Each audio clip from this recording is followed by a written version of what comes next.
दोस्तों, जहां तुर्की जैसे देशों को लगता है कि उन्होंने भारत आ रहे अपाचे हेलीकॉप्टर्स को रोक करके बहुत बड़ी जंग जीत ली है, वहीं दूसरी तरफ तुर्की खुद परेशान है। असल में तुर्की को अमेरिका ने अपने 2 इंपॉर्टेंट प्रोग्राम से बाहर कर दिया है और वो हेलीकॉप्टर्स जो कि तुर्की ने भारत आने नहीं दिए वो अब भारत आ रहे हैं। इस बात की इन्फॉर्मेशन खुद अमेरिका की तरफ से दी गई है। वहीं दूसरी तरफ तुर्की के लिए बुरी खबर यह है कि तुर्की ने कुछ दिनों पहले ही अपने F-35 प्रोग्राम से तुर्की को बाहर किया था और अब कई इंपॉर्टेंट पार्ट्स एंड कंपोनेंट्स जो कि तुर्की अपना खुद का फाइटर जेट तैयार कर रहा है उसकी भी सप्लाई चेन अमेरिका की तरफ से रोकी जा चुकी है। दूसरी खबर भारत के तेजस MK2 से सामने निकल के आ रही है, जहां जल्द ही इंडियन एयरफोर्स तेजस MK2 के साथ भी नजर आएगी। इसकी कुछ इंपॉर्टेंट डेट रिलीज की गई हैं और जो प्रॉब्लम्स हमें तेजस MK1 के साथ देखने को मिली वो सारी प्रॉब्लम तेजस MK2 के साथ नहीं देखने को मिलेंगी, क्योंकि भारत सरकार ने पहले ही पेनल्टी वाले पैटर्न्स के जरिए उन सभी प्रॉब्लम्स को सॉर्ट आउट कर दिया है। तो जानते हैं आज के इस वीडियो में दोनों ही इंपॉर्टेंट अपडेट डिटेल्स में। यदि आपको हमारा काम पसंद आए वीडियो को लाइक, चैनल को सब्सक्राइब जरूर कीजिएगा, क्योंकि आपका ये छोटा सा काम आप तक ये जरूरी और सही खबरें लाने में हमारी बड़ी मदद करता है। तो सबसे पहली अपडेट भारत और अमेरिका से सामने निकल के आ रही है, जहां पर कुछ सालों पहले भारत ने अमेरिका से 6 अपाचे हेलीकॉप्टर्स खरीदे थे, जिनके 3 हेलीकॉप्टर्स भारत को मिल चुके हैं और जिनमें से बचे हुए 3 हेलीकॉप्टर्स 1 महीना पहले भारत आ जाते, लेकिन तुर्की के एयर स्पेस में जिस एयर कार्गो विमान से हेलीकॉप्टर्स भारत आ रहे थे उन्हें आने की परमिशन नहीं दी गई और एट द एंड उन हेलीकॉप्टर्स को कुछ दिन जर्मनी के अंदर, फिर कुछ दिन ब्रिटेन और फाइनली अमेरिका इन्हें वापस भेजना पड़ा। हैरानी की बात यह है कि इतना सब कुछ हो गया और अमेरिका जो कि तुर्की को अपने एडवांस फाइटर जेट प्रोग्राम में जोड़ रहा है, पाक के लिए अच्छा दोस्त बताता है, तब भी कुछ नहीं बोला। अब शायद इसके पीछे अमेरिका की खुद की चाल हो सकती है कि हम चाहें तो आपकी सप्लाई चेन डिस्टर्ब कर सकते हैं, या फिर इसमें इंडिपेंडेंट तुर्की ही शामिल था। ओवरऑल ये हुआ कि जब ये हेलीकॉप्टर्स अमेरिका वापस गए तब इनके रोटर ब्लेड्स को खोल करके उन्हें वेयर हाउस के अंदर रख दिया गया, जहां पर से इन्हें लोड किया गया था। लेकिन कुछ दिनों बाद अमेरिका की तरफ से क्लियरिफिकेशन दिया जाता है कि अब समुद्र के रास्ते ये हेलीकॉप्टर्स भारत को भेजे जाएंगे और फाइनल रिपोर्ट्स ये हैं कि इसी हफ्ते में भारत को ये 3 हेलीकॉप्टर्स मिल जाएंगे, जिससे भारतीय सेना और ज्यादा मजबूत हो जाएगी। लेकिन तुर्की के लिए दुख की खबर ये नहीं कि भारत को अपाचे हेलीकॉप्टर्स मिल रहे हैं। तुर्की के लिए दुख की खबर ये है कि भारत को इन हेलीकॉप्टर्स के अलावा MH-60R सी हॉक सबमरीन हेलीकॉप्टर्स भी अमेरिका की तरफ से मिल रहे हैं। सबसे पहले अपाचे की कुछ इंपॉर्टेंस आपको बताते हैं, फिर आपको बताते हैं कि ये MH-60R भारत के लिए कितना ज़्यादा ज़रूरी है। अपाचे दुनिया का सबसे एडवांस हेलीकॉप्टर माना जाता है और इसीलिए इसे उड़ता हुआ टैंक कहा जाता है, क्योंकि इसके अंदर स्टिंग एयर टू एयर मिसाइलों के अलावा हेलफेयर एयर टू ग्राउंड मिसाइलें भी लेस हैं और अपाचे रात में भी बखूबी अपना काम कर सकता है। अपाचे हेलीकॉप्टर्स एक ट्विन इंजन गनशिप है जो कि भारी हथियारों को कैरी करता है और इन हर तरीके के हथियारों को इंटीग्रेट करने का प्लेटफॉर्म प्रोवाइड करता है, जिसमें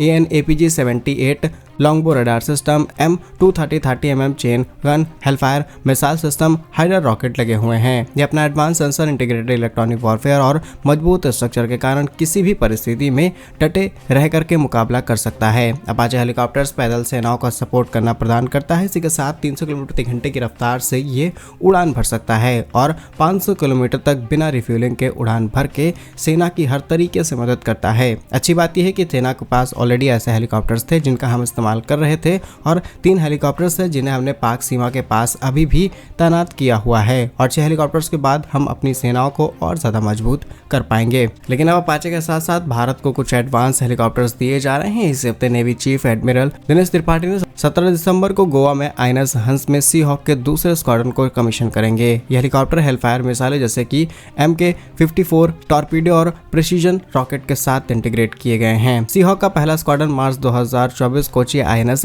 गरुड़ के साथ इंटीग्रेट किया गया। वहीं अमेरिका के साथ साइन किए गए 24 सी हॉक हेलीकॉप्टर्स में से 15 की डिलीवरी की जा चुकी है और यह डील फरवरी 2020 में की गई थी और करीब 15,157 करोड़ रुपए का एक कॉन्ट्रैक्ट था। इस कॉन्ट्रैक्ट के तहत ये डील भारत ने फाइनलाइज की और 140 युद्धपोत वाली नेवी अब तक पुराने सी किंग और कमो 28 एंटी सबमरीन वॉरफेयर हेलीकॉप्टर्स को अपग्रेड कर रही है और पुरानी जितनी भी रिप्लेसमेंट है उसे हम इन्हीं के साथ रिप्लेस कर रहे हैं। तो हिंद महासागर के अंदर इंडियन नेवी अपने आप को मजबूत करने के लिए इस तरीके के कदम काफी लंबे समय से उठा रही है, लेकिन अब अपग्रेडेशन के साथ इसे शामिल किया गया है, जिससे नेवी की ताकत अब कई गुना ज्यादा और बढ़ जाएगी। फिलहाल ये दोनों तो विदेशी हेलीकॉप्टर्स हैं, लेकिन आज के समय की बात की जाए तो भारत को जितने चैलेंजेस अपनी सीमाओं पर झेलने पड़ रहे हैं, जितना हिंद महासागर महासागर में कॉम्प्लेक्सिटी बढ़ती चली जा रही है। इसके हिसाब से करीब 1000 ऐसे हेलीकॉप्टर्स की जरूरत है। अब इतना बड़ा टेंडर हम आसानी से किसी भी देश के हाथ में नहीं दे सकते हैं और पॉसिबिलिटी है कि अगर हम देश के अंदर ही ऐसी चीजें तैयार कर ले तो हमारे लिए अच्छा होगा। और आपने नाम सुना होगा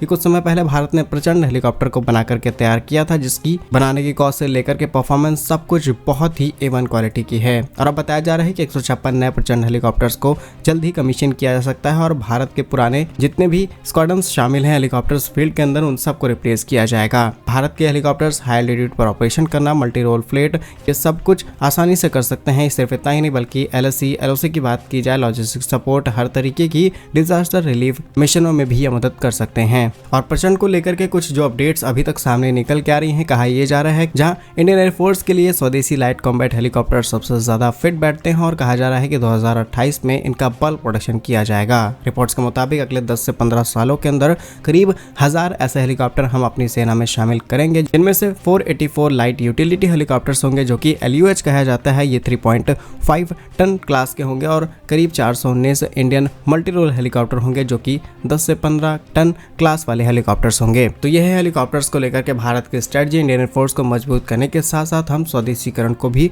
प्रमोट कर रहे हैं। Next important update Indian air force को मिलने वाले तेजस मार्क 2 से सामने निकल के आ रही है, जहां पर ये सारी चीजें पहले से ही क्लियर की जा चुकी हैं कि जो प्रॉब्लम हमें तेजस MK1A के साथ फेस करनी पड़ी वो यहाँ पर झेलनी ना पड़े। असल में आप जानते होंगे कि तेजस MK1 के अंदर हम अमेरिका के F404 इंजन का इस्तेमाल कर रहे हैं। अमेरिका एक लंबे समय से भारत को टालते चला रहा है। बहुत सारे सप्लाई चेन के रीजन, बहुत सारे युद्ध के रीजन देते हुए अमेरिका ने भारत को फाइटर जेट नहीं दिए। अमेरिका इसी कोशिश में था कि भारत इनसे कोई ना कोई एक बड़ी डील कर ले जिसमें हम कुछ एडवांस हथियार इनसे खरीद लें। हमने हथियार खरीदे लेकिन फाइटर जेट को लेकर के किसी भी चीज पर सहमति नहीं बनी और अब एट द एंड अमेरिका को ये इंजन भारत को देने पड़ रहे हैं। लेकिन तेजस MK2 के अंदर भी हम अमेरिका के F414 इंजन का इस्तेमाल करेंगे, लेकिन इसमें भारत ने कॉन्ट्रैक्ट पहले ही उस लेवल पर साइन किया है कि अगर इंजन सप्लाई चेन में डिले होता है तो पेनल्टीज आप भरेंगे। तो रिपोर्ट्स ये हैं कि तेजस MK2 अब हिंदुस्तान एरोनॉटिक्स लिमिटेड और भारतीय DRDO और के साथ साथ इंडियन एयरफोर्स यानी कि तीनों बड़ी संस्थाएं एक साथ काम करेंगी। इस इंडियन एयरफोर्स अब तेजस MK2 की ग्राहक ही नहीं बल्कि पार्टनर भी बन चुकी है। लक्ष्य है कि उड़ान भरने से पहले